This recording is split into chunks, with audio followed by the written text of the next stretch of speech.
Well, you've heard of the woke left, but have you heard of the woke right? If you have not heard the term woke right, consider yourself blessed because it's a dumb term. And I don't claim it. People call it that, say that I am.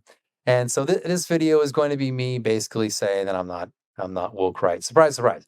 But also that the ideas people capture under the term, many of those ideas are just standard kind of right wing positions or Christian right positions. They're not kind of new or novel in that sense. Also, there are many of them are very historically Christian. So, or they predate wokeism by far. They're 19th, 18th century stuff. So we'll talk about that. First, if you could subscribe to my channel, I'd appreciate that. I'm almost at 1,000, at least at the time I record this. So I'd appreciate that greatly. The first thing, oh yeah, I'm also in a work in progress studio. It's kind of I'm changing things out a bit. It should improve over the next week or two, so bear with me. But you can still see me and hear me okay. And actually, I just did a video of this a few days ago on this topic, and the audio was so bad I decided to redo it. So here's round two, trying to get it right.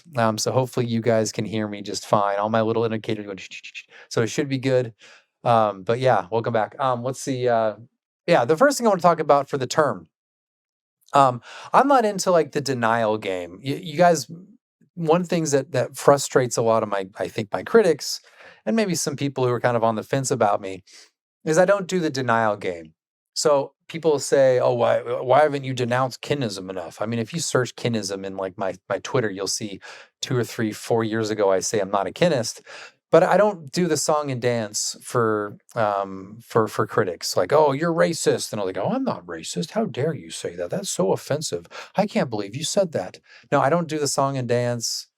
I mean, I'll say that I'm like opposed to certain things, certain ideas. If you say, or I disagree with things, but in terms of denouncing labels, you have to understand that label making and like casting labels on opponents is a way to disparage and also put them on the defensive, especially like woke right. But we'll get to that in a minute. But if you call someone a racist, immediately someone's like, "How dare you? I'm not a racist. This is horrible."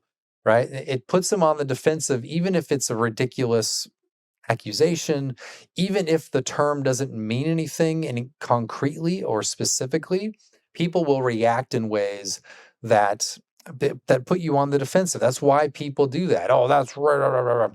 And there's people like I'm not gonna name names, but there's people who their entire engagement style is essentially to get you to say something that then they can put a bad label on, like, "Oh, you're a socialist, or you're a communist, or you're a Marxist."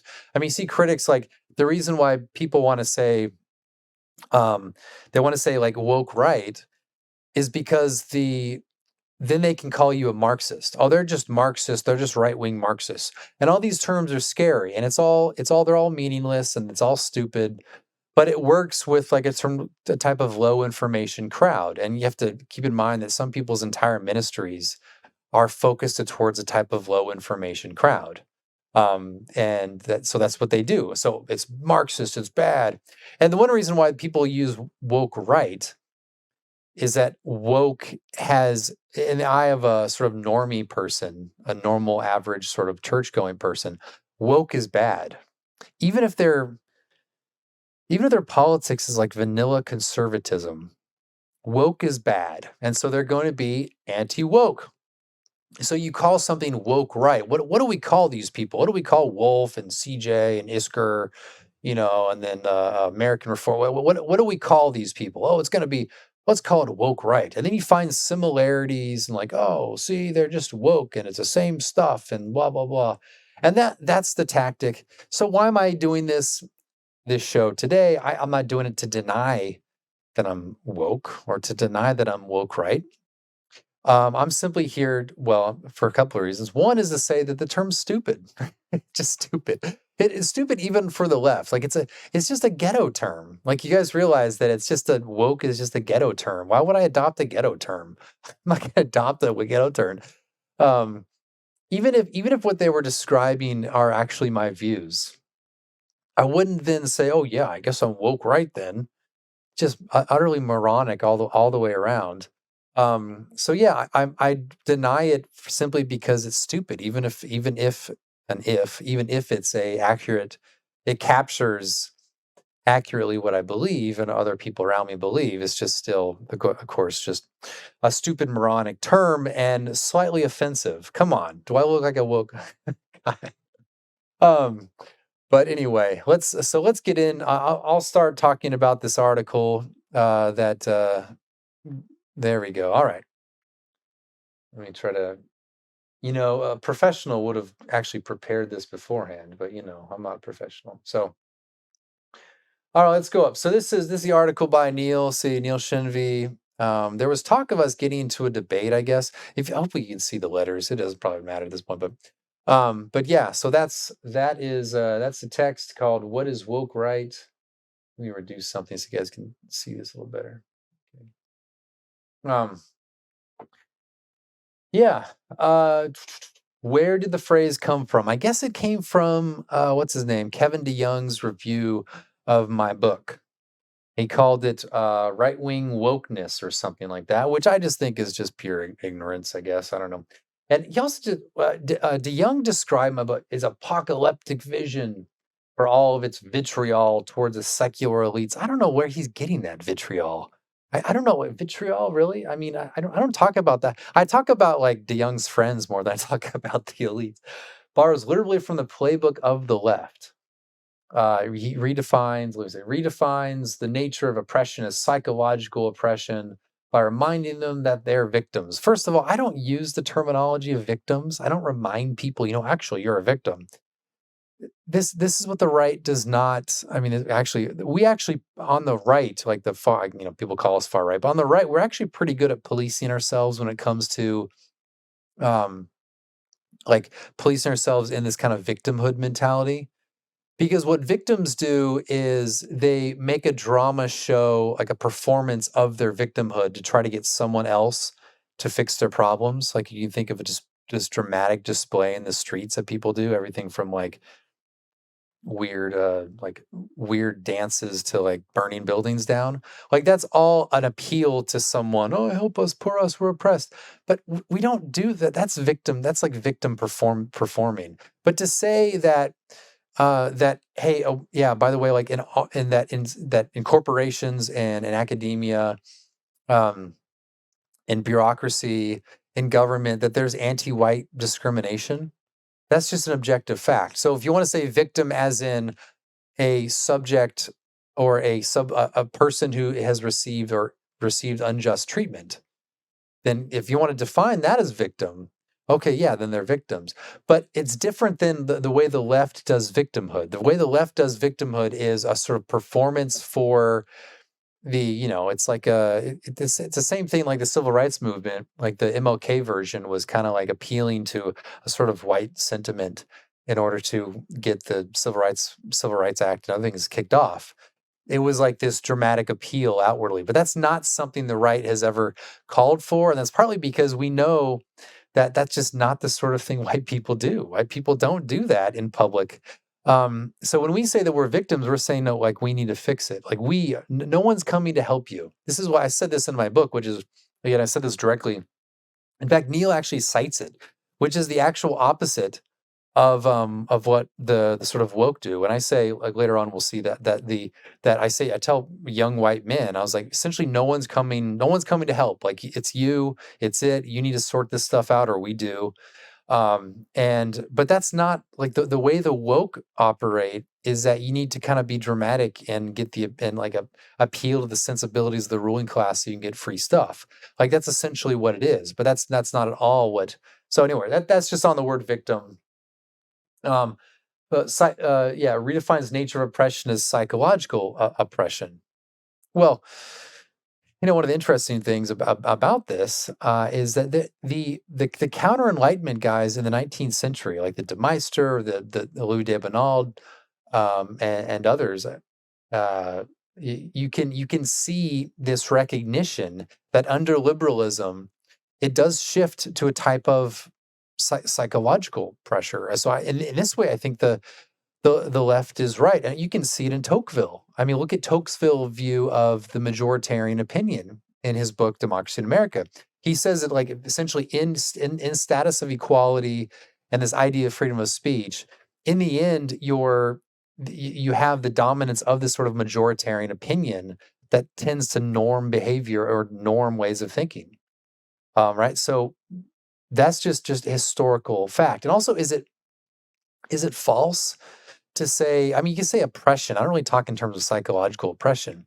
But what I mean, though, is that we are we feel a social does no one else feel a social force to believe certain things, that there is a sort of flow, a social flow, that we talk about having to run against it.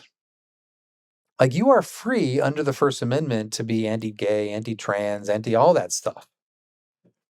But it's a lot easier for you to be anti-racist than to be anti-homosexual, right? Why is that? I don't just mean, I mean, obviously socially. I mean, it's just for most people, you have a more gut reaction to overt racism than you do overt homosexuality. I don't mean two dudes kissing. Like, everyone's got the disgust reflex on that. I'm talking about, like, advocating for gay marriage versus, like, advocating for racial segregation. So one or the other, that people have an instinctive gut response to that, to one or the other. Even the homosexuality is is a clear, like, it's not even that it's disordered. It's, like, in itself sinful. It's not the same thing as, like sex before marriage. It's, like, literally an act that is in itself immoral. Okay. And yet the disgust reflex is not there. And that's a sort of, psychological conditioning. That's the sort of thing that I'm talking about, that we are trained in the habits of mind to respond a certain way. And so it's conditioning. And here's an example. I did this, I said this on my other, if you already heard this, I said this on the one I deleted, but um, imagine you're going down to a local bookstore. Okay, it's a local bookstore, and out in front of that local bookstore, you have a flag, that, like, a rainbow flag out in front of the bookstore. You've probably seen this before. A lot of times, used bookstores tend to be kind of progressive, left-wing sort of owners. You walk up to it and you think, "Well, I disagree with that. I wish there was another rainbow flag." But then, what do? You go into the bookstore. You go buy a book, even.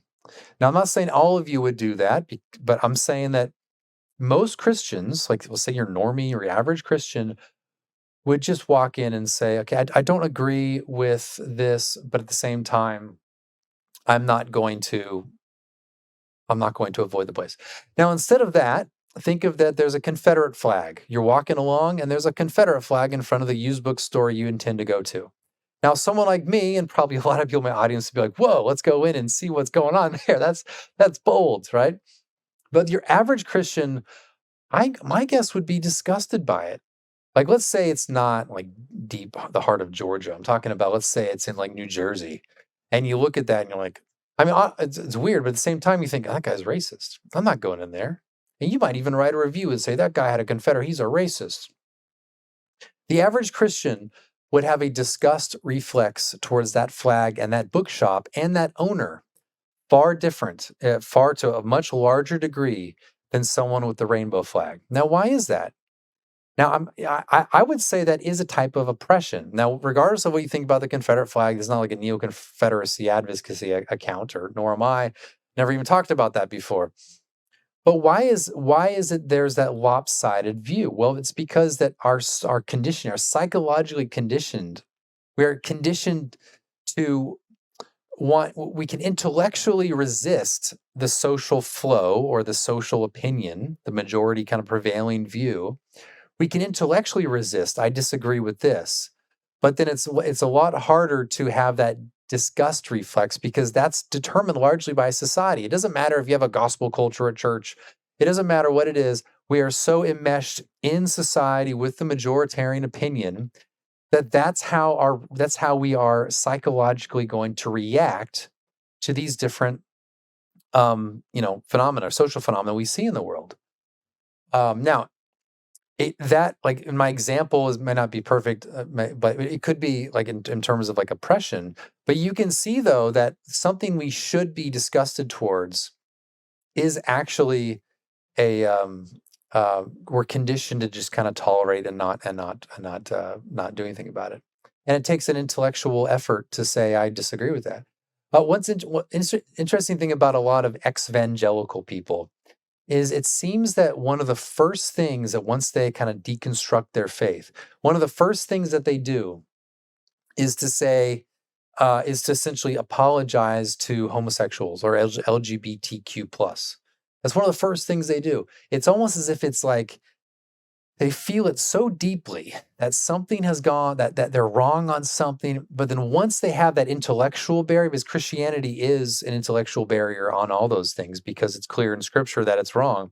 But once that's gone, it's now just like full on affirming of LGBTQ plus or whatever. Now, again, that's because they are entering into the social flow. They don't have the intellectual resistance, and once that's gone, boom, they're in the river. They're flowing down. They're with it all. Okay. Anyway, how did I get on that? That's the psychological side. Is there psychological oppression? But you kind of wonder. It's like just take on race. It is interesting how only white people, that everyone else can affirm themselves as a ethnic people in a positive way except white people. And this is true not just of white, as a race that would extend from, like American whites to Russia, but even like whites in their own like country, like England, like the English whites, white Englishmen cannot feel proud of being white Englishmen and their ancestors. Now, the Indian British can keep very affirming of their Indian heritage. Same with the Pakistanis. Everyone can, but not the white British. Same thing is true of America. In America, every ethnicity is afforded a sort of, we are beautiful, we're great, we can talk about each other in a positive way as a group, but except for white people. All other ethnic groups have, they can affirm certain key figures within their ethnicity that they like. So blacks can talk about MLK, Hispanics and Cesar Chavez and these other Hispanics they can talk about very positively as these people are ours. Whites don't have any people that are theirs except the villains.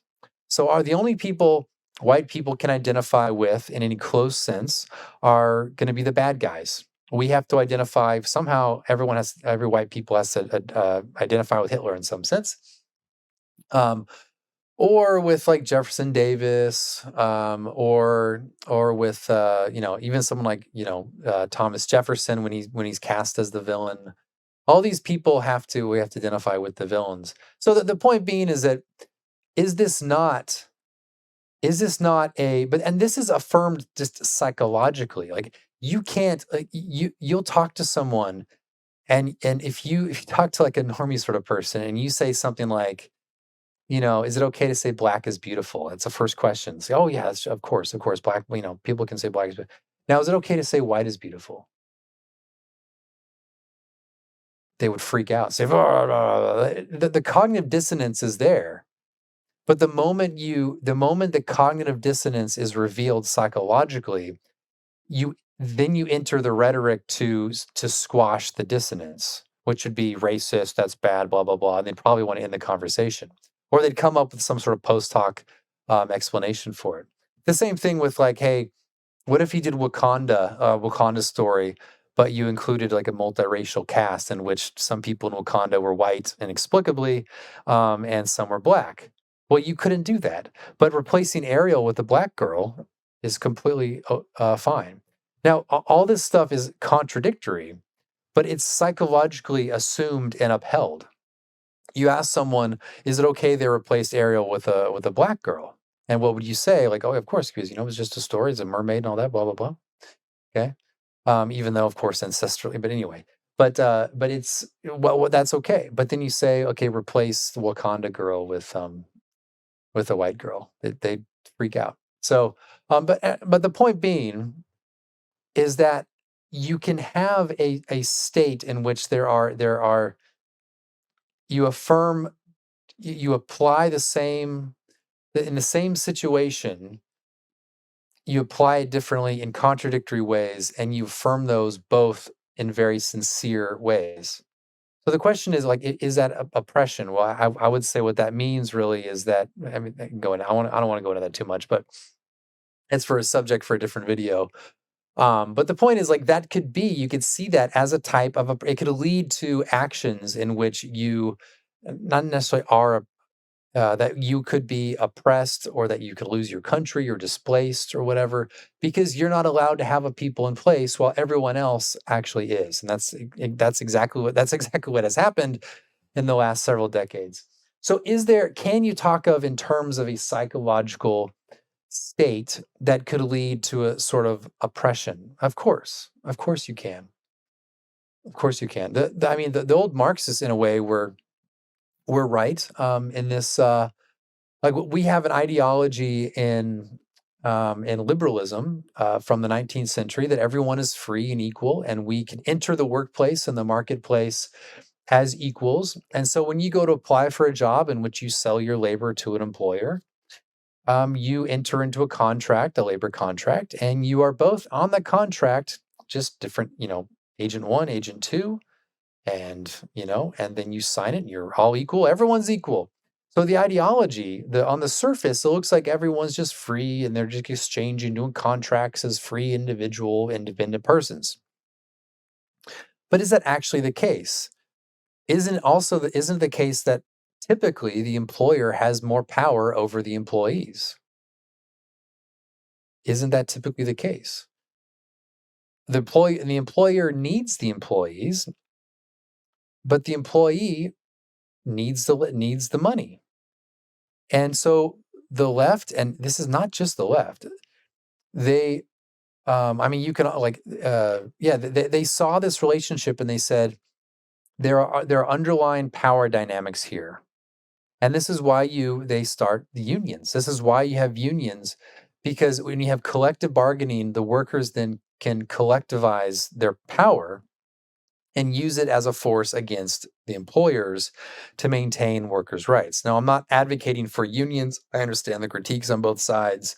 But nevertheless, it's not crazy to think that there could be, on the surface, equality with an underlying structures of power that are not immediately evident. Okay, that you'd have to kind of tease out, that you'd have to analyze, you'd have to think critically about. And people on the right did in the 19th or late in the mid and late 19th century and the early 20th century, they did recognize these dynamics. So you have someone like Henry Adams. Henry Adams was kind of a right-wing figure. They saw these dynamics in play. Again, I mentioned Joseph de Maistre. These guys all saw what was kind of at work within liberalism, and they were kind of right-wing critics of the liberal order. So it wasn't necessarily anyway. The point being is one, there's a right-wing critique of liberalism that goes way back, and also with figures who were not like I don't know, creepy figure. Like you think these like dark figures, they're just normal. Like Henry Adams, he's like the great grandson of John Adams. And so, but I mean, the other point is that there are underlying power dynamics when at the surface you see equality or you see something very different. Okay, so those are all. I'm kind of getting ahead of myself. I haven't even got into much of this yet. Um, yeah, some of this stuff is just so kind of silly that Wolfe sarcastically thanks those who woke many up from their dogmatic slumber. By the way, that's a reference to Kant, by the way. So if you want to say I don't think Kant is left wing. That is what Kant was. Kant was like a rationalist, and then he read David Hume, and he said David Hume woke him up from his dogmatic slumber. Kant was writing in the late 18th century. Um, Certainly not like a right wing. I mean, he'd probably consider right wing nowadays, but I mean, but back then he was an Enlightenment sort of liberal. But that's where I got that from, and I said, "The more are awaking, each day." And what are people what are people are waking up from? I do think that, yeah, you do have people who slumber who then realize, "Wait a second, like, and I need to do something." Have you never experienced this thing where all of a sudden you're fat and you're like, "I used to be thin, and now you don't wanna be fat anymore?" Or what about age? Have you ever you can look at yourself in the mirror every single day for 10 years, but then 10 years goes by and you notice, look, I look older. But you don't notice it every single day. And then all of a sudden you notice it. I mean, again, this is like these are different versions. It's not intellectual, um, but the same thing could be true that you had a certain way of thinking. Let's say you believe that for a long time that immigration was our strength, and all of a sudden you have this period where you're looking around and or this experience where you're talking to someone and you can't communicate with them, or suddenly you have a bad like contractor deal and they do shoddy work and you're like, this wasn't the case, that this didn't happen before, or all of a sudden your neighborhood gets a lot of theft or there's more crime or something, and all of a sudden you just kind of wake up and say, wait, why did I believe all that stuff in the past? Or maybe maybe like in immigration, you thought that people would come here and they would just the magic dirt of the American soil would just suddenly change these people so that they are now they're all of a sudden just as American as everyone else, and they're going to affirm my values and this and that. And then you realize, like, no, like th- they don't at all. They don't at all. Um, Even several generations in, and so you wake up from that dogmatic slumber, that dogmatism that says that our country can just be an interchangeable, like every person is just interchangeable, and like the U.S. has magic dirt that transforms everyone into a American in an old sense. Um, of course, people wake up from that. Have you never done that before? Then you're not actually thinking. I mean, imagine being someone who through their entire life never has an aha moment where they realize that something that they thought about before, all of a sudden it dawns on them that what they believed was bad or stupid. Never had that moment before? So anyway, America has failed. I don't know. I don't say that. Western liberalism was a mistake from the beginning? I never actually claimed that. From the beginning, when did liberalism begin? I don't even know. Was it to begin in 1789? Was it 1776? Was it, I don't know, the Glorious Revolution of late 17th century England? Whatever. English Civil War. Oh, God, it's just dumb. But and he says, okay, and then of course Doug Wilson. They no worried about that. Would be yeah, whatever. That's I don't care about that. Uh, yeah, well, I mean, the thing that Doug Wilson's concerned about is the Jewish portion. Um, Start hating Jews, of course. I mean, Doug Wilson's whole thing is a bulvarist um, critique of that. It's envy. It's envy. That's why it's all just envy. Um, which of course is not an argument. He wrote actually Doug. You can pick up Doug Wilson's fallacy book. He has an informal fallacies book. You can pick that up. Um, and so he doesn't like it. Start hating Jews. Actually, like if you notice something about a certain ethnic group and you say it's bad, that doesn't mean you actually hate people. But anyway, that's a that the irony is like that's a left wing line. I mean, that's like the left. Like if you disagree with some kind of group of people, it's hate. Like, well, okay, well, who's adopting left wing categories now? I mean, that's like precisely all right. All right, so then Neil decides to give a definition. Society is divided into straight white men and their enemies, okay, via hegemonic norms. But normies are blind, so we need to red pill them to retake the West. So I don't think actually you can cleanly divide society between straight white men and They're enemies, though it's actually there is something to the idea that the unity of non-whites is essentially that they're anti-white. So there is that, and there is kind of an interesting dynamic in like if you look at the studies of sentiment of one racial group to the other, there tends to be negativity towards whites along the entire spectrum of non-whites. So there's actually reason to believe that doesn't necessarily mean that they're unified, but it does mean that there is a sort of kind of consensus of disliking white people, whereas white people have a positive regard for everyone except themselves.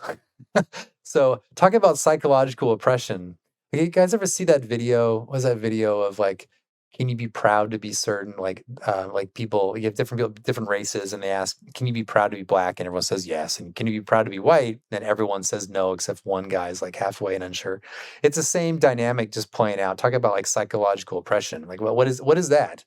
Yeah, and that's yeah. Anyway, dividing straight white men and their enemies and what's it, hegemonic norms, the Longhouse, post-war consensus, Judeo-Christianity. Yeah. So in terms of hegemonic norms, I do think that it's pretty obvious that there would be hegemonic norms. Again, like you just look at uh, uh, everyone like, literally, you should believe this regardless of what you think about me or the woke right. Um, just take like homosexuality. Before Obergefell was at 2014, it was about 50% pro, and now it's like 80 something percent. And now, if you speak against it, even among conservatives in the conservative space, you will be trashed and destroyed and attacked and all that. It's now become a sort of hegemonic norm to affirm homosexuality. Like the main players were congratulating those two guys who adopted or got did the baby farming with a surrogate. I forget their names. I don't follow those people. But anyway, so yeah, there are the idea that there are hegemonic norms that prevail over broader society that come to normalize certain beliefs is absolutely true. I mean, even look at like interracial marriage statistics. Like for most of history, interracial marriage was frowned upon until very recently in like the 60s it started to change. And now it's virtually everyone, 90% say it's good. Okay. So why did people believe that in the past? Well, did they think it through? Obviously, you think they didn't think it through. Probably most of the people you cite in your books and everything, they probably affirm that it was probably something wrong with interracial marriage, even if they never said it publicly. But the vast majority of people affirm that there was something wrong with it among whites and blacks, and everyone thought it was something wrong with it. But now it's changed, and now it's so changed that if you even hint at that, you're like everyone is going to just destroy you, and you're done. You're done. You're fired. You're out. You're done. Now, isn't that a hegemon? Did suddenly like the entire population become smart and they made good reasons, whereas before for centuries and millennia everyone was just moron and stupid? Or is it just the fact that you have a norm that is enforced in society through different means, and people come to believe these norms? And what explains a massive change in the last several decades, other than most people didn't think about it before, they just thought, well, of course that's okay. And of course, it's so normal to feel that and there's a gut response to being offended by the idea that interracial marriage would be bad. So is there not a sort of hegemony? Like the fact that you feel it's so normal is weird in relation to the rest of history. Now, that doesn't mean you're wrong. That doesn't mean they're right. That doesn't mean anything of that sort. It just means that in society, there is a dominant norm that people conform to and affirm without actually coming to any sort of reasons for it, or even caring to consider the reasons of the past or changing their mind or anything like that. Post-war consensus. The post-war consensus idea is again opposed to the rest of history, and it's the idea, and it's essentially the idea that you don't want to have a thick moral norm that norms society, and also that essentially that Western nations should not have a strong sense of ethnic identity. Um, that's kind of the main principle at work with post-war consensus. Now, again, most people in the past were very comfortable talking about their ethnicity in positive ways, and to affirming that there are people groups and they have their own interests, and this includes even white people. There's other things too, that the idea of multiculturalism is a norm. The idea that nationalism is bad or a strong sense of place is bad or can be dangerous. The very term dangerous, I mean, of course, dangerous has been around a long time, but the idea that the political beliefs on the right can be dangerous. And what does that mean? It appeals back to Nazis and Hitler. And so everything, another aspect of that is that everything in um, ev- all of our politics is essentially on both sides is trying to avoid the accusation of being a Nazi. And that the idea of World War II dominates our discourse. It dominates the way we think about everything. Appeasement is Neville Chamberlain appeasing Hitler. You thinking that you need a man of personality who inspires people. That means Hitler. Um, yeah, and the idea that you want laws that that enforce a certain conception of morality, an older conception. That's fascistic. Everything in the end goes back to being fascist. This is why Bill Buckley he said he was going to punch a guy in the nose because he was called a Nazi. He could have just laughed it off and said, "Well, that's ridiculous. I'm not a Nazi." But instead, he got actually very angry about it. If the guy called him a communist or a socialist, he probably would have laughed. So anyway, Judeo-Christianity, another term that is actually very new, and you don't find this in the old. What is Judeo-Christianity? Essentially means not Christian, and by which I mean that to say that we're a Judeo-Christian country is to say we cannot be a Christian country because the Judeo part makes it a universal country. In fact, I would say it's a subversion of Christian tolerance. So in the 18th and 19th century, America developed a sort of religious liberty that extended out, but it was with an understanding that we're a Protestant country, and with an understanding that religious liberty itself was a product of Protestantism, and it was a product of kind of the outworking of Protestant principles in the Anglo Protestant sphere. Okay. The Judeo side, what that does then is it includes Jews, which is weird because they're only 3% of the population. Why is the country based upon Judeo-Christianity when Jews are only 3%?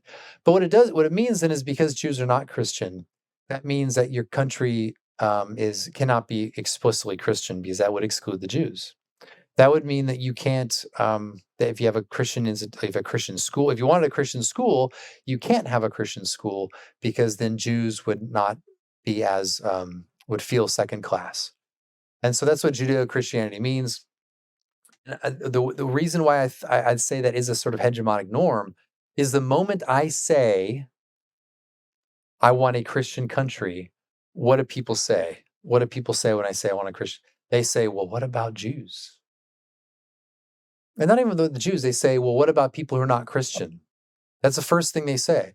So what Judeo-Christian means is actually a type of radical toleration to the point of utter neutrality. So if you are 95% Christian community, and you want your public institutions to reflect that fact, you can't do it because there might be like one or two Jews or non-Christians there. So Judeo-Christian, and again, it's a hegemonic norm, not because there's some dude with levers up there like forcing like the tyranny, but it's in people's own mind that they can't stomach the idea that we would be a Christian people with Christian public institutions. They think that's a violation of Christian principles when that's actually, or a violation of American principles, which is supposedly Judeo Christian, when it's actually not. It's just historically true. Okay.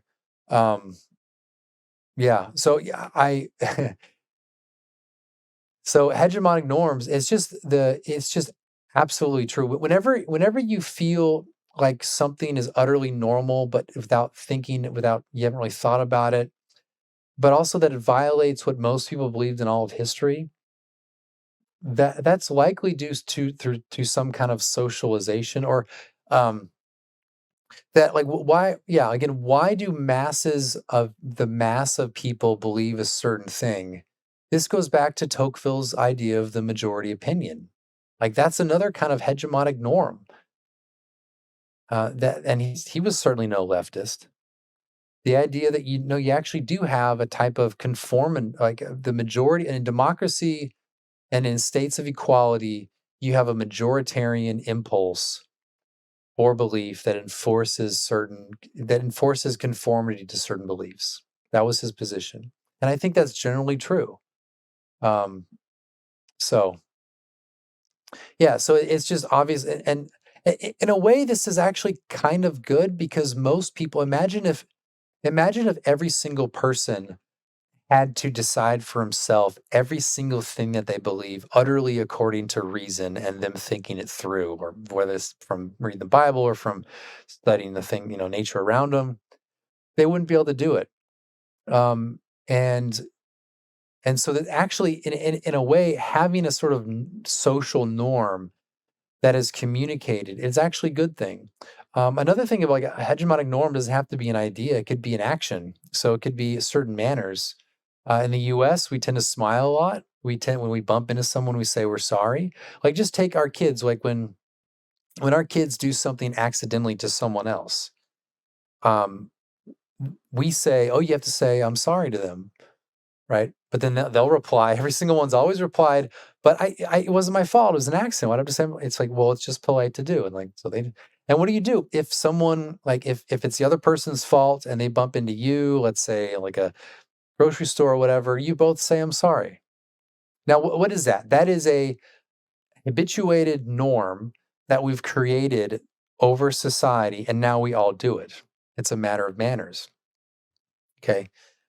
So of certainly, and this is called like second nature. Everyone's affirmed like this idea that you can inculcate these actions from social norms. Everyone affirms that. Well, why can't that also be in terms of your rhetorical response, your kind of disgust response, the way you frame issues in kind of very deep down ways? You're telling me that that can't actually be a part of society. That can't be a part of the human nature. The problem with the left the problem with the left is they want to eradicate a lot of the norms that are good. Like this is where like this is I've always thought this. I have not changed my view on this. Um, the problem with the left usually a lot of times, sometimes it's in the methodology, sometimes it's in the ideas, but it's often their conclusions are bad. They want to attack the wrong things.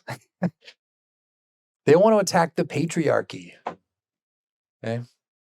In terms of like power relations, talk about like like they want to attack the hegemony. They want to like they want to attack the hierarchies, right? The thing about the right is the right believes in hegemonic norms. They believe in subtle power relations, that they're not everything's overt, that there are subtleties and dynamics at work that are hard to identify without critical study. So the right and the left agree on that. In fact, both the right and left would say that it's a complete delusion that the liberals think that all these things are explicit and should be obvious, and power is like something that is just you could write down in some kind of like legal book or a policy. Like it's very of a liberal bureaucratic thinking to think that power is always something that's like something you find on paper, or it's like in your ideology. Whereas both the left and the right will say liberalism actually is has these subtle power relations. And I think like the left, this is an example of where the left is right in principle, but then wrong in their critique or their application. So it is absolutely the case that in like the workplace or in social dynamics that men and women relate to each other differently, on average. Okay. The idea that men interrupt women, I think, is probably true. The idea that men don't listen to women and don't care what they think as much as they do care about what other men think. The fact that women entering into male spaces changes the dynamics of that space, and this is why men often want to avoid um, women's spaces so they have male conversations. Um, these are all true. Like the left is right in that regard. That there is, you could say, like the patriarchy. There is something to that idea that in natural terms, that's how men relate to women. Okay, so but the way so but the problem is all that stuff is actually natural. All that stuff is actually those dynamics are natural. That this is why traditionally you'd have within things of importance within society, you'd have the male dominated space. It's also why, like, so the the right would say it's natural, the left says it's arbitrary, and that it's false. The liberals see like the Shinvis of the world wouldn't want to say it's natural in a good sense, and they would kind of straddle the line here. And so what the liberal would want to do is to then create a policy or create an HR department or something like that. So in a way, like this is why I say the anti-woke liberals are essentially in league with the left in a sense, not all the way. Um, but they would support the programs that in like the workplace and the bureaucracy and the HR and all that that would create the equal dynamics. So in other words, you have to enter that space and you have to um, create policies and rules that will then, in the end, equalize.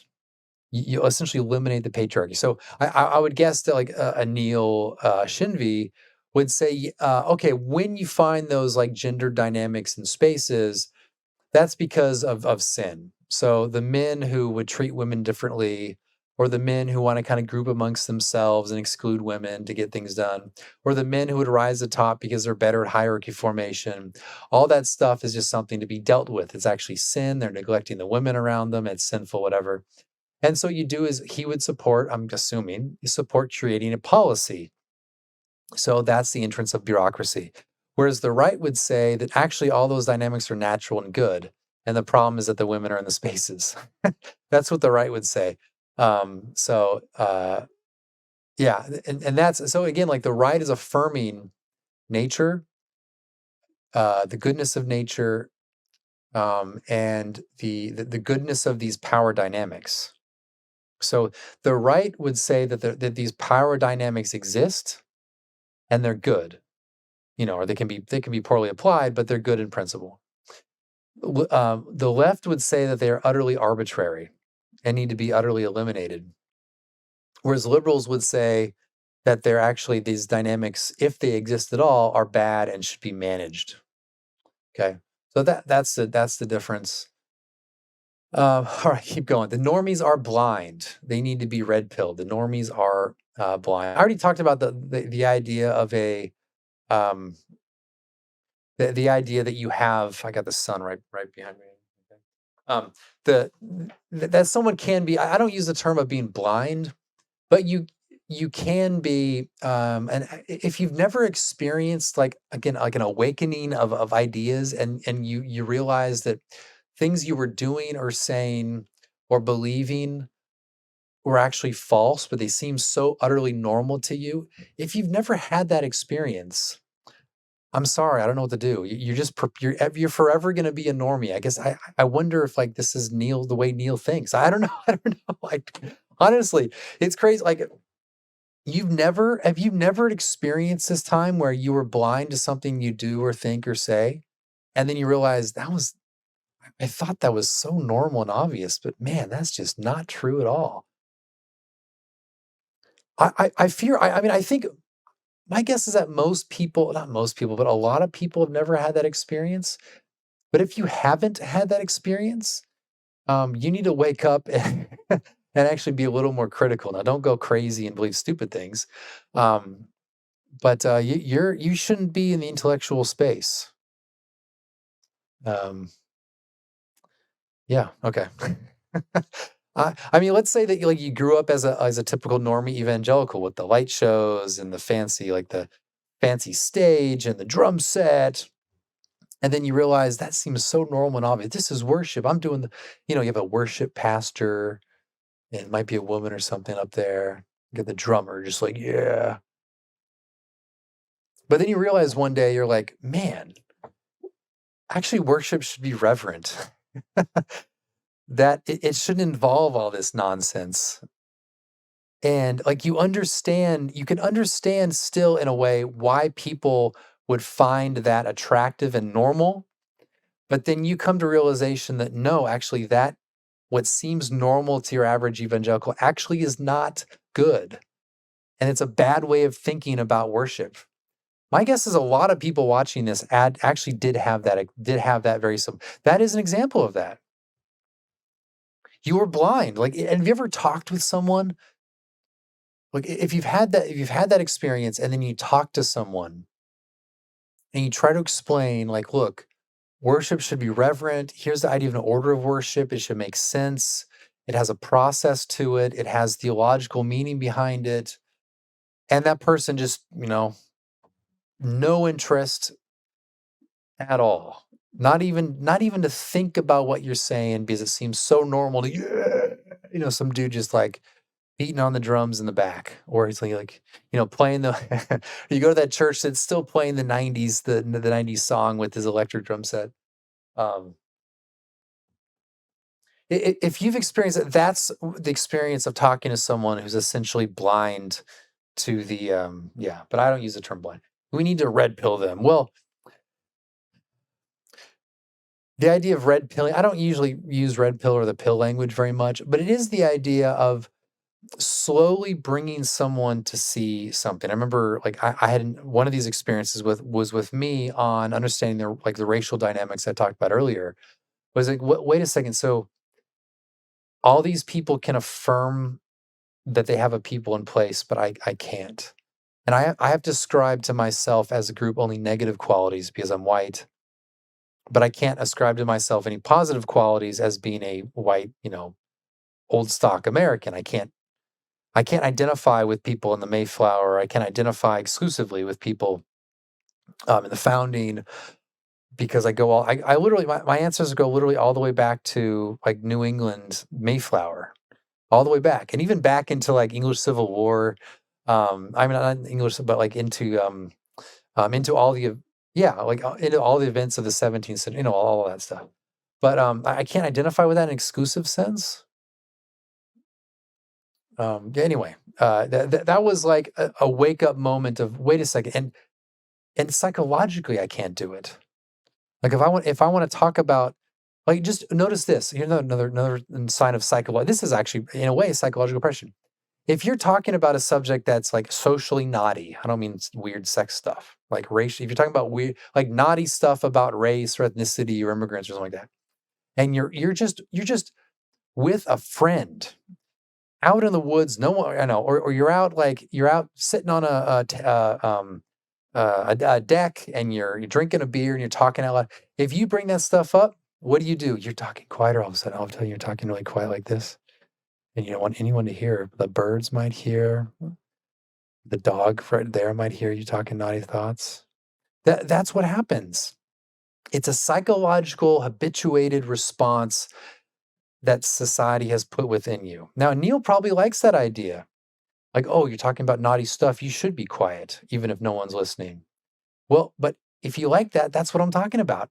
If it's not, well, what if it's something you disagree? What if it's like, oh, it's like, yeah, I do believe Jesus is Lord, and I do believe, yeah, yeah, that stuff, yeah. It could just as well be that. And would that not be a sort of psychological oppression? Yeah, I think it would. Um, red pill them. So yeah, you got to bring them slowly. All right, I haven't even gotten to everything I want to talk about, so I'm already an hour in, but I don't care. I'm having fun talking to myself. All right. Problems with the label woke right. I hate the bolding thing here. It's like the way he highlights stuff in books. Um, pejorative, fundamentally a left wing thing. Right is a nebulous collection of groups. All right, I don't want to talk about this stuff.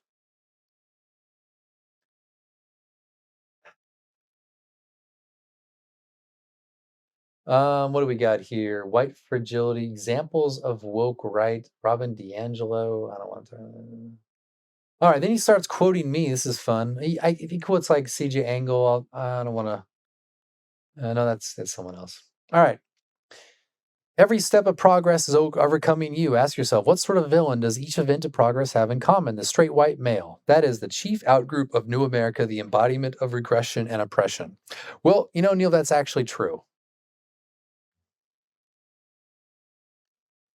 Even Bill Crystal, remember that guy, Bill Crystal, the guy who used to be important back in the neocon days? Really, really should be in prison. But he said that, yeah, he's the guy who said that, yeah, we should replace lazy, we should quote lazy white workers with like foreigners.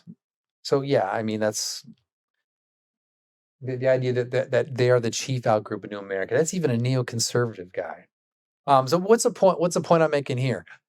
If you look at every single event of American history in which freedom progress happened, from like racial stuff to gender stuff to gender like gay stuff, the villain, the guy, if you like look at the group that's left for all event, say what's the common denominator or what's left after you take away these groups, it's a straight white male. He's the chief oppressor. If you are a straight white male, you are in the crowd of oppressors. You are always in that crowd in every single event of expanding freedom in the United States.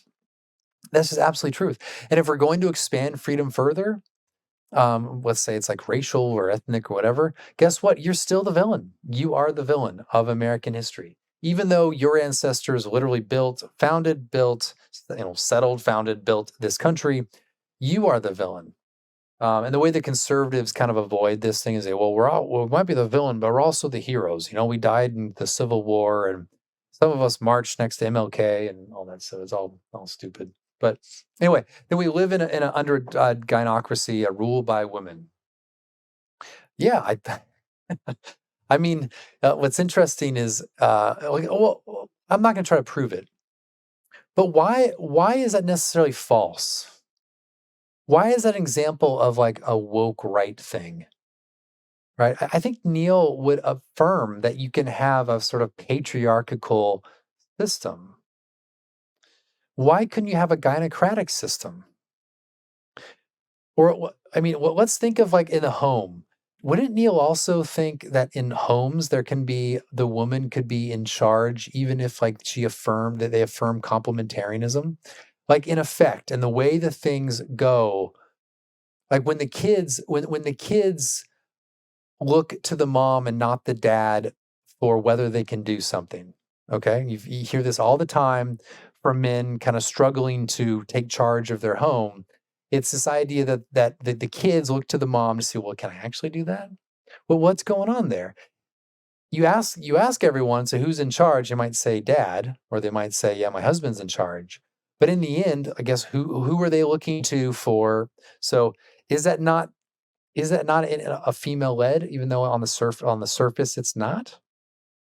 Why why in like I said, in corporations that have HR departments, they have all the sexual assault stuff, like the preventing, you have to take all the classes and all that.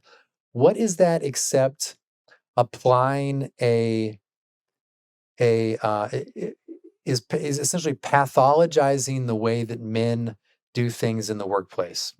I'm not talking about sexual assault's a bad example, but I mean like the idea that hierarchy formation is done more informally among men, meaning that you realize by working together as men who would be good at this and who would be good at that. There's not a sort of formalized process, unless it's like a major operation. But in most cases, in the small unit, you have the men kind of working together. So if women, so what you do then is that normal hierarchy formation of men is ultimately then pathologized. It's pathologized, meaning it's bad, and then it's brought under the sort of the rule of the HR or the equal opportunity or whatever, and that's managed. So, but how does this usually work out? It works out that because because men don't function in terms of like what's fair and what's appropriate and nice. In the end, all those dynamics work against men and on behalf of women. So men, all those programs essentially pathologize what is natural to men in the way they do hierarchy function, how they work with each other, um, while it empowers women to essentially use the policies to their benefit. So that is a sort of gynocratic system, and there's other ways you can talk about it in the church, how women kind of rule the church. And okay, let's keep going. No, no, no, no. Here's that quote I mentioned earlier. If you are a white, heterosexual, cisgendered male, then the world will not offer you any favors. That's like the opposite of what the woke left or the woke left always like to talk about. What I'm saying is that it's that old kind of that right wing meme that like no one's coming to help you. Like we're in this together. But at no point do I say anything like, oh, be a dramatic, like, go make a scene and cry and like and blame that people don't care about you enough and you promised this and that, but I didn't get it. That's all just the BS of what the left does. Everything's a performance, everything's a guilt trip. Everything is just it's an appeal to a female sensibility. But look, no one's coming to help you. You have to make it for yourself. If things are going to change in society, people are not going to change it for you. You have to be the one who does that. That's the right wing message. That's why it's so ridiculous, the idea of woke. The idea that we're like that it's sort of wokeness. When I think of wokeness, I think of a pathetic performance in which like it's like this female it's just it's the like the female vice of like, oh, you just don't appreciate, I'm just not being appreciated enough, like things like it's, or I'm not being recognized enough. It's that same kind of thing but it's across to like to race, and homosexuality and these LGBT. It's all this idea of I'm not being recognized, I'm not being that. So it's that, but that's exactly not the opposite is what I'm saying. And we need to do in that statement. So all right, all right. So apparently Neil, he doesn't follow me, but he found my tweets. Um, Anti-woke Christians in their rejection of power hierarchies and privilege have rendered themselves incapable of seeing the absurd but real privileges and power hierarchy at work in our world. This is why I will not reject a critical approach to social phenomena.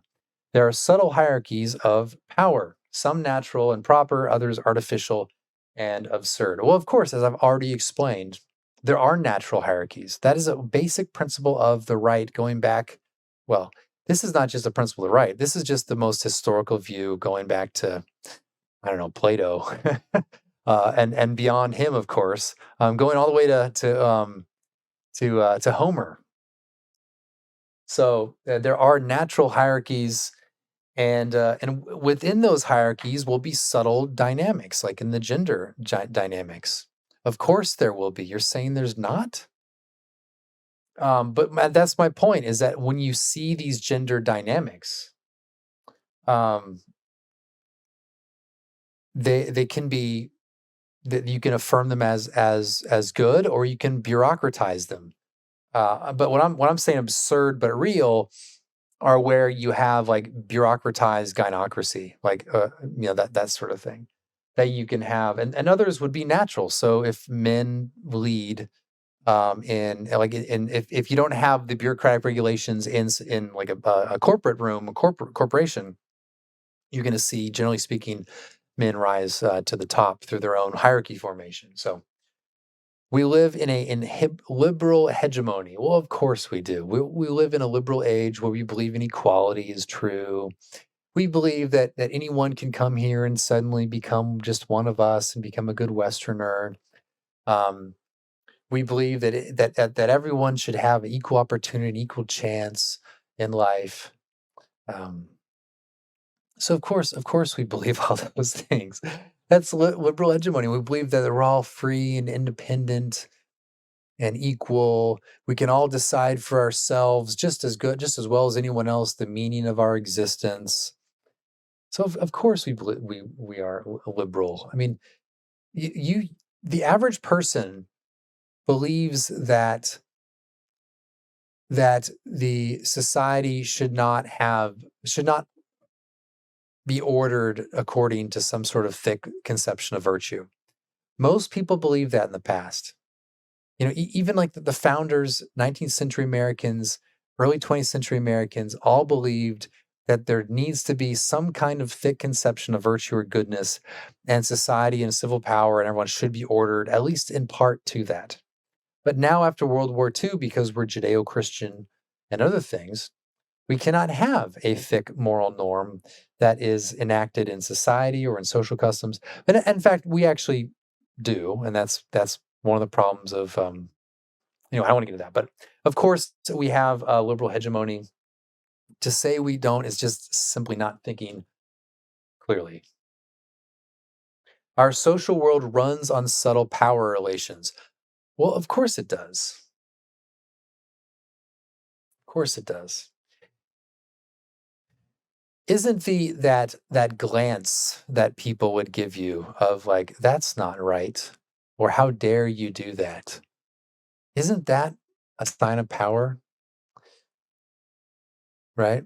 Or if someone honks at you in the car for doing something you should not have been doing, or you walk into a library and your kid's loud and you tell your kid to be quiet, and you look over at I don't know, something like you look over the librarian and say, apologize for, or something like that, where you're being polite. You know that you're in the midst of, or even when you walk into the library and you immediately take on this posture of quietness because you know that's what you're supposed to do in the library. There is a sort of that place, and the meaning of it, the purpose of it has a sort of power over you that dictates your actions, right? So if you're yeah, so like just think of like any space you're at, there are rules that you follow in order to make those things work with others. When you're around other people, there is a sense of social power of rule making that you've inculcated or you should have. And we would consider people who don't follow the rules in the different places of society, from what you do on a sidewalk to what you do on a street, um, to what you do, what's appropriate for like in a movie theater or in a cafe or all those things. We would get people who violate those social rules, we would consider them antisocial, right? And bad. We would frown upon that. It's that sense that we live among others that makes it social beings, and it's what makes possible a civilization. I think this is one of the strengths of the Western world, is we are able to balance a type of individuality, but also the sense in which we are social beings in a social world with rules and obligations, and we like order. So we have this is one thing that's made us great. And I fear we're going to lose it because people who come here do not have these do not follow these sort of values, and that would be again the balance of order and individuality. Um, and so, of course, there are these subtle power. You call them subtle. I mean, relations of power in different space. I think the problem is that like these guys think of power again as if it's like on the parchment, or if it's on like it's in the rule book, or it's something like we follow as a sort of like a chemist equation or something. I don't know. Whereas our orderliness in society is due to the powers that we experience, the social force in those situations. So of course, and they're subtle because you can't identify it precisely. Some of them are easier to identify. Um, so anyway, um, what else we got here? Yeah, like I said in this tweet right here, it is quite absurd to think that all power is explicit, open, clearly discernible. Our social world runs on subtle power relations. The problem with the left is that they call them all arbitrary and unjust based on an egalitarian principle which the anti-woke largely share. Again, like the problem, like this is why people say that the woke are more right than the anti-woke in a lot of ways. Okay.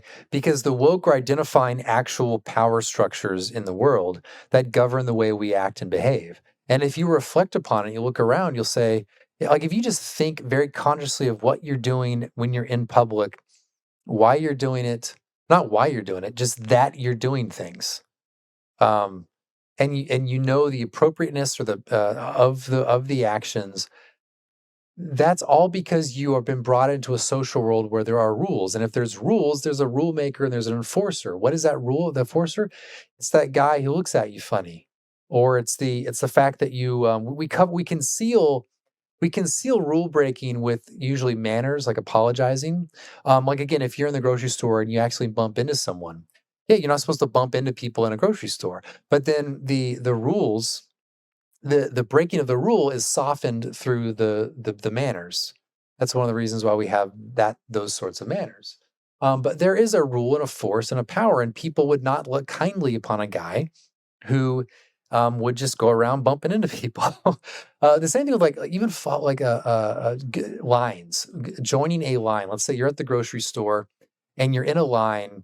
Or you know you like everyone in the line wants to do the same thing. They want to go and check out and get there, buy their stuff and go. Okay, but you all know that you have to wait in line.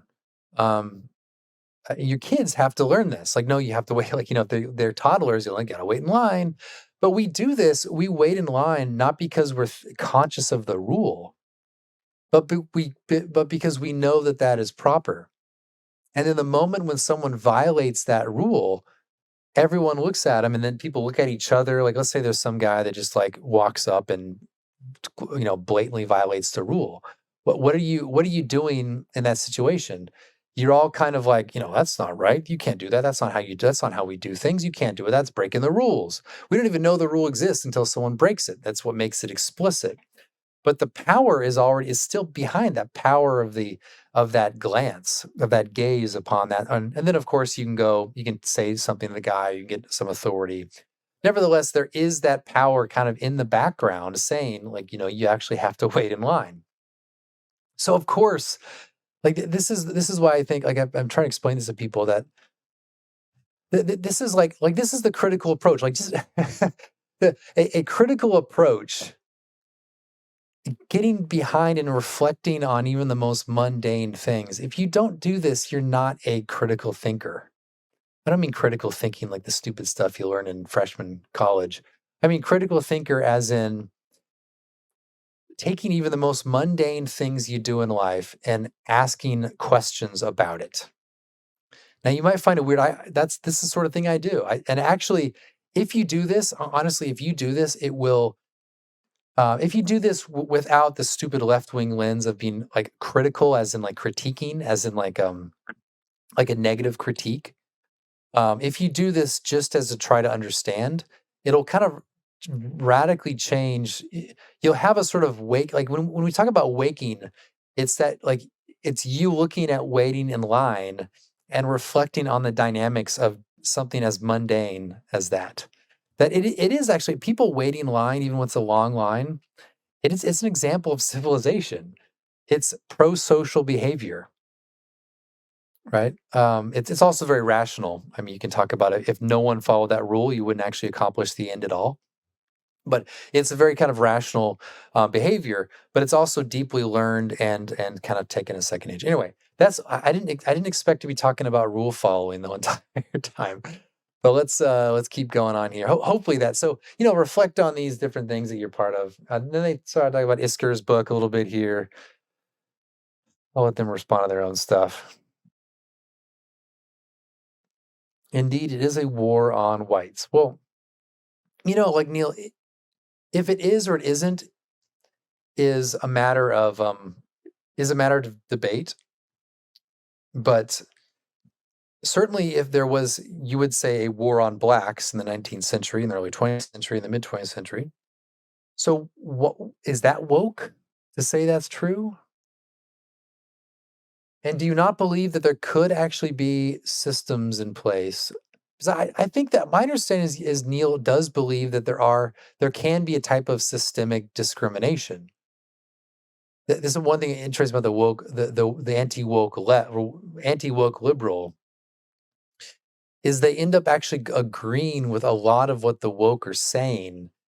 It's just the kind of the farther, like when they get into the like the radical subjectivism and some of the, like the bad reasoning.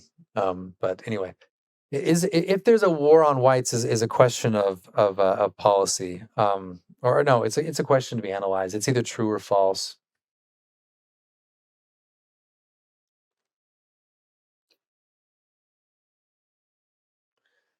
What is this from? Oh, and this is CJ. Since the old cultural hegemony of heritage America was centered around stray white men, it is clear that any revolution against that way of life would need to be directed against the hegemonic cultural base made up of these types of people. It is not woke to recognize this. Well, yeah, that actually seems quite. If you don't like America, historically understood, it makes sense that the people who are most connected to that history would need to be undermined. So, yeah.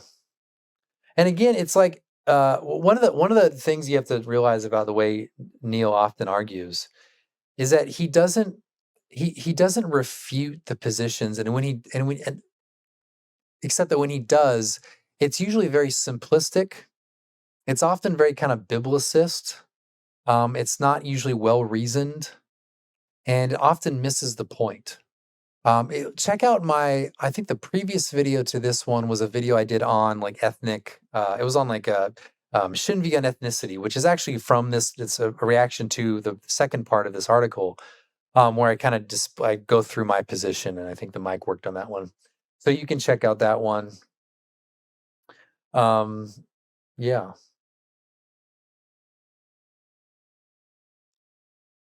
The speaker, I don't know what this is. What is all this? Are these all the okay? That's funny. All right, so then Neil goes into positives. Some of their claims about disdain towards whites are accurate. Okay, well, good. So you recognize that. But one of the things, okay, so that's good. Okay.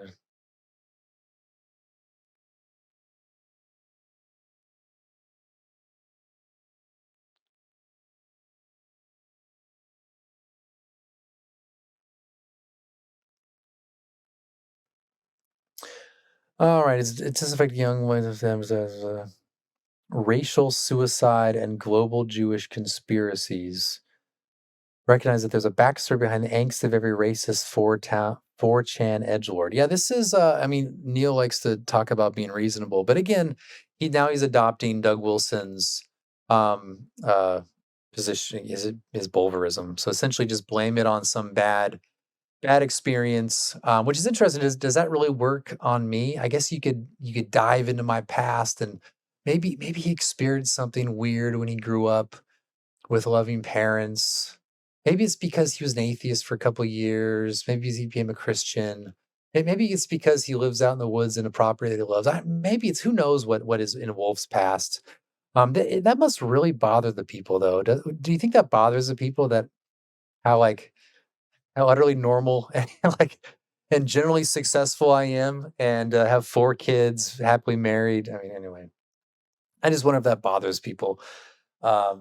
Anyway, yeah, but and people should like like if you're gonna like if these people if they are insane, then refute them. Refute it, Neil. Like the what is this? Global Jewish conspiracies.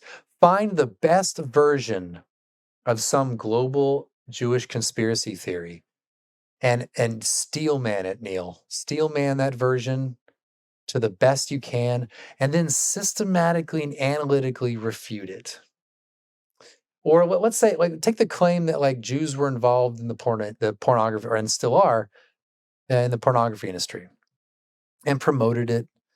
That claim, you should take that claim from the 4chan racist edgelords, and you should take the best version of it and steelman it with every bit of brain power you've got, and then and then systematically and analytically refute that. You should do that. I mean, that's like, in fact, it's the pornography one that actually that red pills a lot of people. Hold on, my wife is texting me. Yeah, you should do that. That would be outstanding. Racial suicide. I don't know what that's referring to, but all right. And also like I don't know, like Lutheran satire, basically a normie Lutheran who himself likes to pulverize.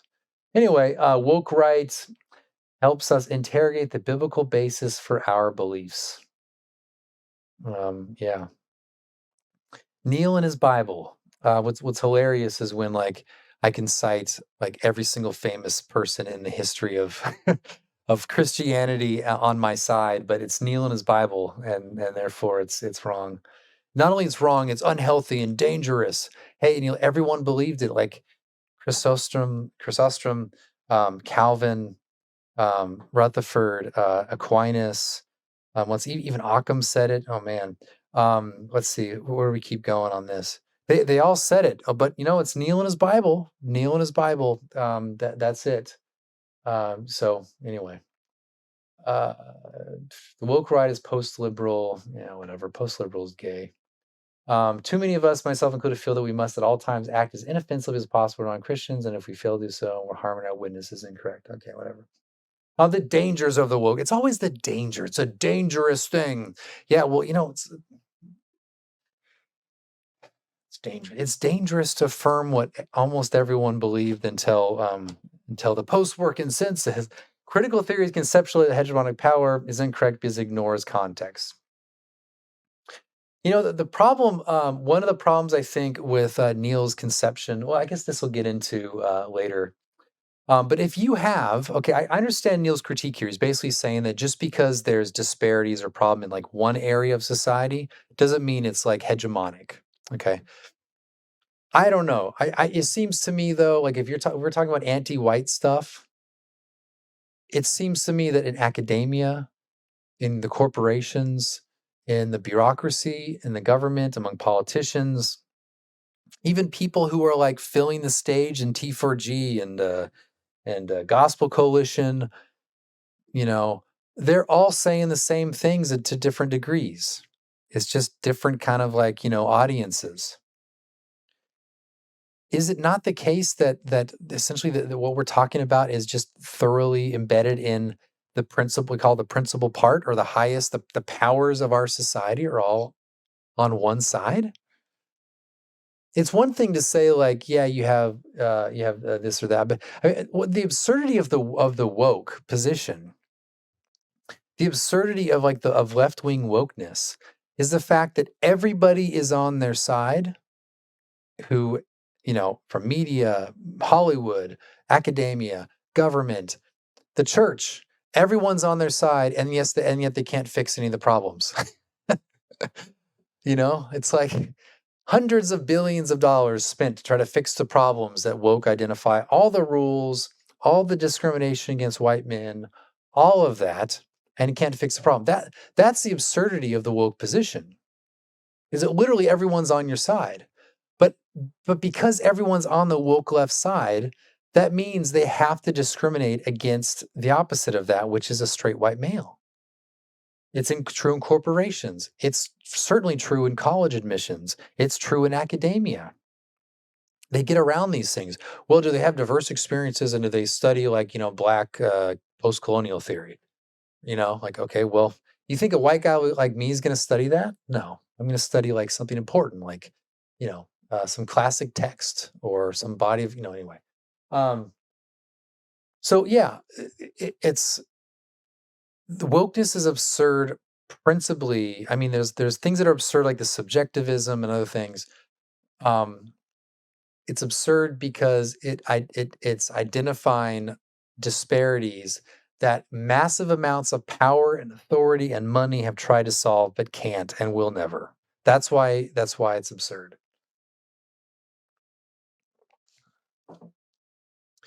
Um, but for a long time we've been dealing with this. I'd say that essentially the the state has been opposed to, what we call heritage America or old stock America since the 60s. So, and before that actually, but it really came to a head in the Civil Rights Act and and the later application of it, but also the 65 Immigration Act was literally the killer. So simplistic. They very much want straight white men not only to recognize that they are victims, strangers in their own country, but to internalize this identity. I do not want people to internalize victimhood. And he didn't quote anyone who said anything about that. All I want to point people out is that the norms of society, through institutions, through policy, through psychology, everything I've said is actually meant to do you harm and to hold you back from your actual potential and greatness. Or not just you, your children. As I've said this before. If your child is super smart and he gets 1550 on the SAT and he has straight A's and he applies to Harvard, he ain't getting into Harvard. You know why? Because some guy who got 1050 on his SAT, who got a 2.7 GPA, happens to be a certain sacred minority. Guess what? He got in before your kid. Oh, and by the way, a year later, he dropped out. So, oops. Yeah. I don't want you to internalize a victim identity, but internalizing or at least recognizing that you exist in a society in which the principal part of society must, at least in effect, if not out of resentment or hatred, must in effect harm you or limit your possibilities for achievement because someone else who has lower indicators gets to move to the front of the line over you. So yes, and that's just objectively true. Oh, it's subjectivism, it's lived experience talk. No, I didn't say anything about that. It's just objectively true. It's been demonstrated. And it's not even in like statistics, it's just within the rhetoric itself. Why is it called white Christian nationalism? Anyone understand why is it white Christian nationalism? This just popped in my head. Why is that? Why white Christian nationalism? Is anything you attach white to it and it's bad. Do you realize that like people who are, let's say, a quarter white or they're a half white, do you realize that in every single process of application, they flee from that identity? You think someone who's a quarter white or a half white is going to put on their college admission that they're white? Let's say that they're half white and they don't know one of their parents and they were raised by the white parent. You think they're going to identify as according to that parent, the white parent? They could be the whitest person you can imagine. And yet they're half this, half Hispanic or something. What do you think they're going to do? Because they flee from the white because the white will hurt them. They'll hinder them, whereas the other one will advantage them. What will this do to the church? This is where, I don't know, like Neil apparently I don't know if he teaches fallacies or whatever. There's something called the fallacy of division. So the fallacy of division is where you take something true about the whole and then you apply it equally and perfectly to every single individual part. So take like an infantry division in the military. That is an infantry division. Well, if you divide it into its different parts, actually a lot of the parts of that division are not infantry at all because you need engineers, you need air defense, you need signal people, you need different people to do different things. So it would be a fallacy of division to assume that every part of that division is infantry. Okay, so the point being here, but his argument here is that you go to a church and you look around, you see you're white and you see a black dude, and you're like, that guy's oppressing me. That guy's my oppressor. That would be a fallacy of division. Because, I mean, and really, black people are not that. It's like, it'd be very weird to go into a church as a right wing guy and look around and look at it and say these people are your oppressors, no matter what their diverse, like their ethnic or racial makeup are. But anyway, even if somehow that worked out, like you could talk about group dynamics in that way, it would be a fallacy of division for people to do that. Now, I don't know if that's true for the woke left, because the woke left believes that like white people, like essentially all white people, are have adopted a certain thing that will oppress them. Um, yeah, that will hold them back. And for the most part, like white people go to churches where they can get involved and can do things, and without this sense of like recognition or this sense of I don't know. It's very kind of unassuming. So anyway, I just think that the it doesn't work. It's a fallacy in the first place because you can have like a society can oppress in a broad way, in a holistic way from the whole, right? But that doesn't mean each individual who might kind of make up that is therefore an oppressor. Okay, so it doesn't work. Wokeness will tear the church apart. I've never, not in anyone, like no one that I know within the woke right is looking around in their church and thinking those people are my oppressor and that the church should do something about it. And then the church should preach against that guy. No one's thinking that, Neil. I guess I would be the me and CJ, I guess, would be the most woke right people. I have never once thought of that. Never once thought of that. And I think a lot, like, I think about people waiting in line all the time, and these other weird things. And so I'm not, I don't even think about, I don't even, and if I did think about that, it'd be stupid. It'd be stupid because why would I look over and think, that guy, he's my oppressor? It wouldn't be appropriate. So, and again, it's like danger, danger, danger. It's like it's just so stupid. Um, Woke churches eventually loosen their hold on the gospel to free up resources for socio-political activism. We will see it on the woke right. Neil knows, he knows because I've heard him talk about me before, talk about me about this, that I do not think the churches should be very political.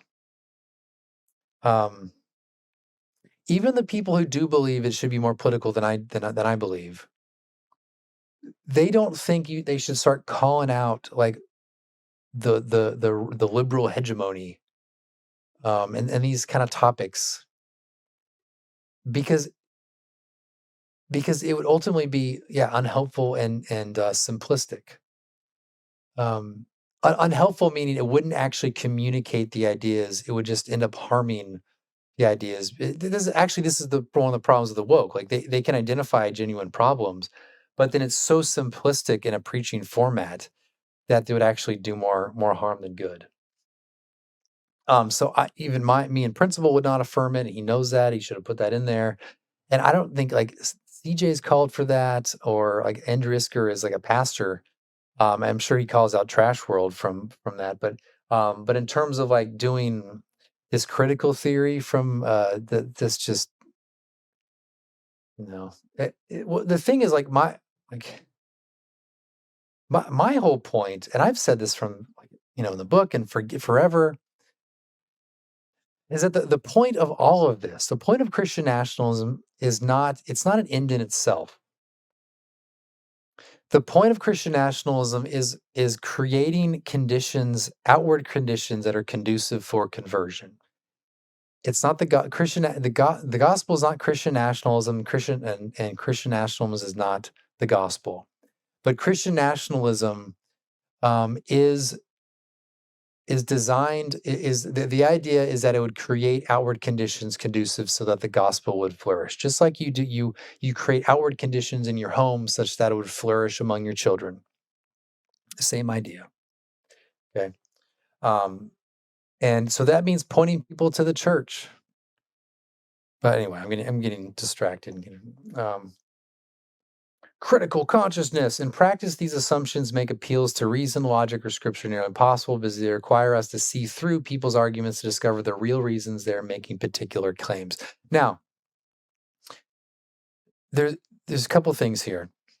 One, to point out that people are making assumptions uncritically, that their arguments are relying upon a normed assumption that is in a society is perfectly legitimate.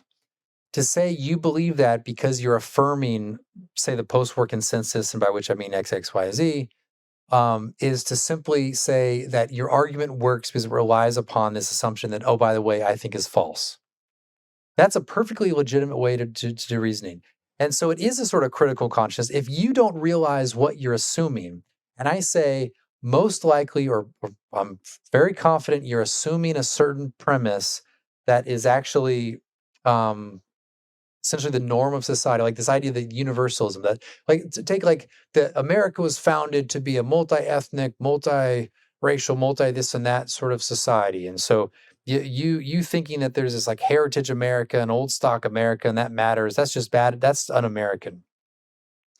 Well, I'm going to point out that that actually kind of flows from post-war consensus thinking of universality, that the true American is a sort of universal American, and so we can't have a thick conception of what is good. We can't have ancestry. And then I go back and say, actually, you know what?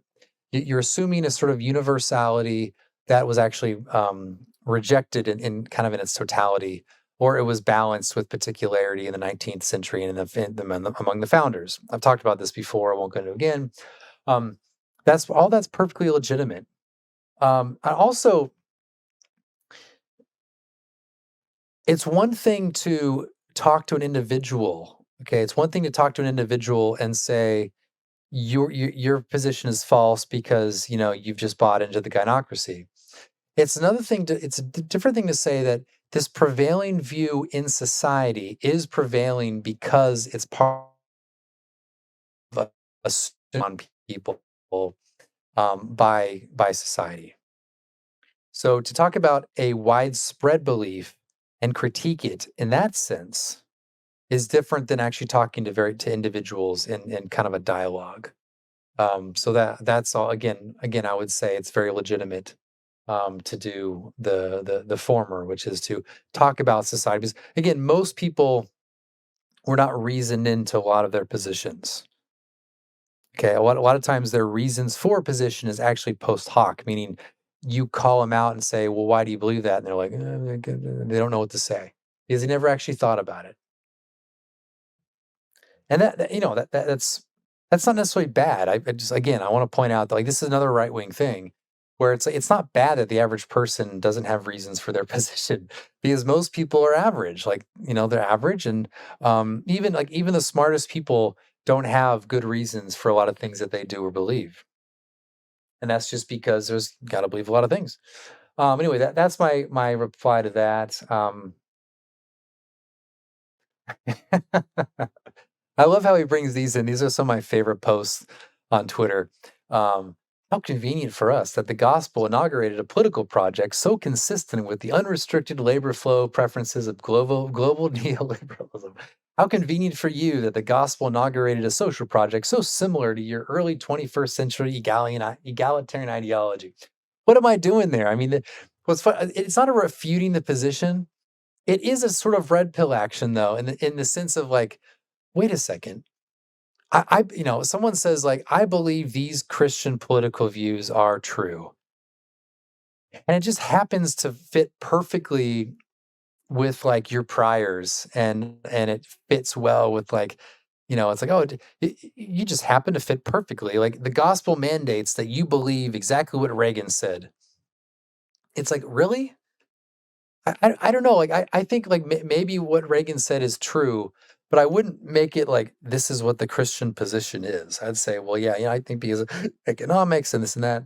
Um, but I just think that isn't that like if your political ideology, no, if your political theology makes it so that the political position is something that was affirmed and developed in the 1980s or the 1990s or the early 2000s or whatever, and nowhere else in history.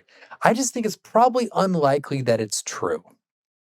Now, my political theology allows me to actually, it's a framework through which I can then come to different conclusions given different circumstances. You can apply prudence. And so I don't have like a blueprint in mind of what every society should look like. Whereas most Christians, I think Neil's probably also this way, that things should look essentially like modern liberalism. I guess I don't know, but that's what people tend to think is like they like oh yeah, it's like yeah, that's what the true Christian politics is, just like this modern day liberalism or whatever it is. Shouldn't that like it's the same thing with two kingdom theology. So I believe in two kingdoms, as you probably know. But then there's like the new version of D.G. Hart and Michael Horton and Van Drunen and Scott Clark. What's hilarious about that two kingdom theology is that they say that yeah, there's differences with the classical version, I guess. But if you work out the logic, it just happens to be that the logic of Reformed two kingdoms requires you to affirm everything among like post-war conservatism. And not even post-war conservatism, like a post-war liberal conservatism, like multiculturalism, anti-nationalistic, apparently neoclassical economics as well. It requires you to be anti-racist and anti-nativist. All these things that just happened to like the timeless politics of Jesus just happened, and oh yeah, and the timeless political theology of the reformers just happened to fit perfectly within a very kind of American post-war liberalism. And not just because it's prudent, but because those are the absolute politics of Jesus that should be instantiated everywhere in the world. So it just happens to fit perfectly. I just don't think I think that's a good reason to deny and reject all of that. So note that Wolfe is not making arguments here. He's simply implying that all the claims he mentions can be dismissed as excuses to justify or to curry favor with the regime. Actually, that's not what I'm doing at all. What I'm doing is pointing out how silly it is to think, or not silly, but how unlikely it is that your positions just happen to like the timeless politics of Jesus just happen to line up perfectly with our sentiments of the day. Just very, very, very unlikely. I'm not saying you can dismiss it on that basis, um, or to curry favor with the regime. That's not again like once you accept the idea that all truth claims can be dismissed as mere power plays, no claim will emerge unscathed. That's actually not what I'm doing. What I'm saying, actually, what I'm applying is that really um, that most likely what's happening because it's it just it happens to mirror exactly the prevailing sentiment, is that the theology is showing up to justify the sentiment. That's kind of what I'm implying there. I'm not actually proving it. I'm just implying, I'm hoping people think about it, that actually your position is so similar to the prevailing sentiment precisely because it is the theology now coming to justify the prior sentiment. Yep. It's interesting, like, that's like Jonathan Haidt, he's like a Jewish, sociologist or psychologist. That's like one of his claims about the whole elephant, the turning the elephant thing. Like, I don't know if that's the analogy he used for that one, but he basically says that almost all our reasons are post hoc from prior sentiments. But and people love to quote him all day long, and that's basically his claim, throughout it. But yeah, it doesn't refute it. It's just a way to kinda nudge and say, "You know, dude, it's probably not likely that two kingdom theology is somehow justifies precisely your conservative political priors." But anyway, so Neil is like misunderstanding the whole point of that.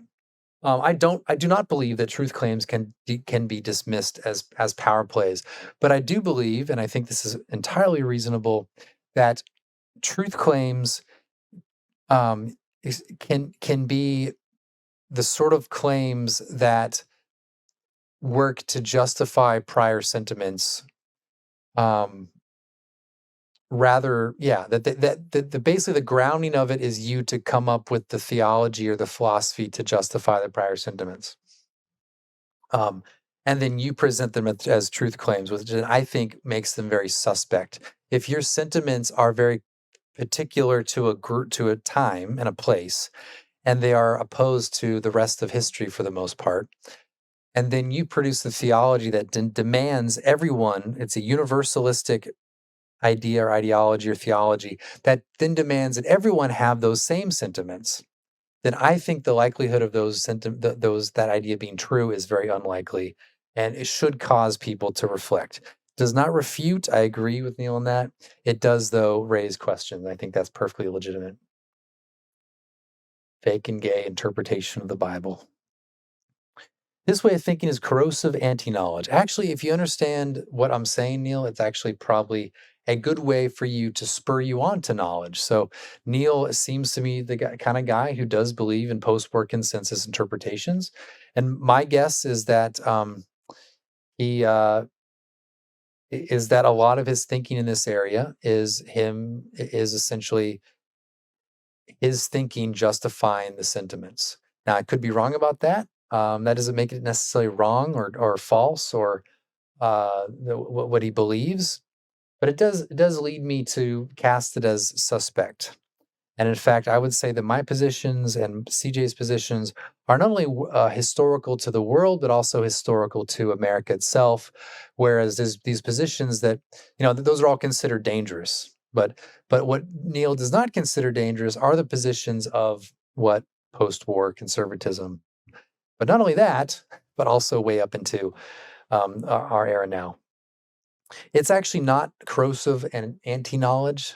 It's actually ways to get at knowledge and reflecting on the motivations for your thinking and wondering if, do I really want to say the timeless politics of Jesus is basically the sentiments of a narrow window of time within it just happened to be now. So I don't think that's good. All right. Well, this is going on for an hour and 45 minutes. I thank you.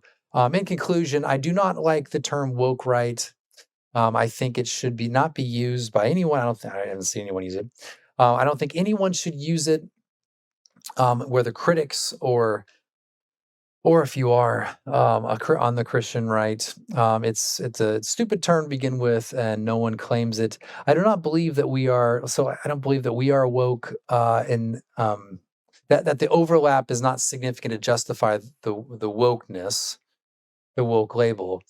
I think mainly because we affirm objective truth, that we affirm that there are natural hierarchies, that we do have a positive account. And one of the things about woke is it doesn't often have a positive account of what we want, whereas the Christian nationalism in my book is principally a positive account.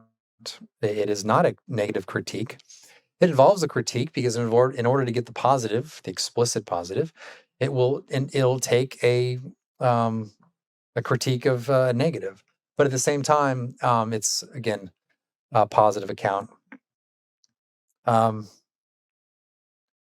Yeah.